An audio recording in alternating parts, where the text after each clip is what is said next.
नमस्कार। रउआ देख रहल बानी नारायणी न्यूज। रउआ साथे हम बानी संदीप त्रिपाठी।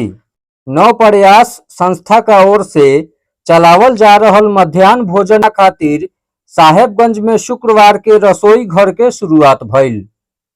डीपीओ एमडीएम अमित कुमार फीता काट के रसोई घर के उद्घाटन कैलन।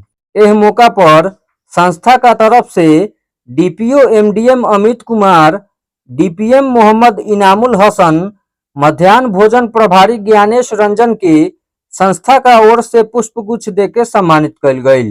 डीपीओ एमडीएम रसोई घर के अवलोकन कैलन आ उहाँ के व्यवस्था से खुश भइलन। ऊ कहले कि रसोई घर से प्रखंड क्षेत्र के 177 स्कूल में मध्याह्न भोजन के आपूर्ति कइल जाई। रसोई घर में मेनू का अनुसार मध्याह्न भोजन बनी। शुक्रवार के चना आलू के सब्जी, चावल आ पाकल केला लइकन सबके खियावल गइल। एह मौका पर संस्था के सदस्य नरेंद्र कुमार, रजनीश कुमार सिंह आ सेवानिवृत्त बीईओ बिंदा महतो मौजूद रहस। देखी खबर विस्तार से।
हम लोग संस्था की तरफ से हैं। संस्था का ये प्रयास है कि जो भी इस प्रखंड के सभी विद्यालयों में खाना टाइम से पहुँचे, बढ़िया खाना मिले। आज इसका शुभारंभ हुआ है।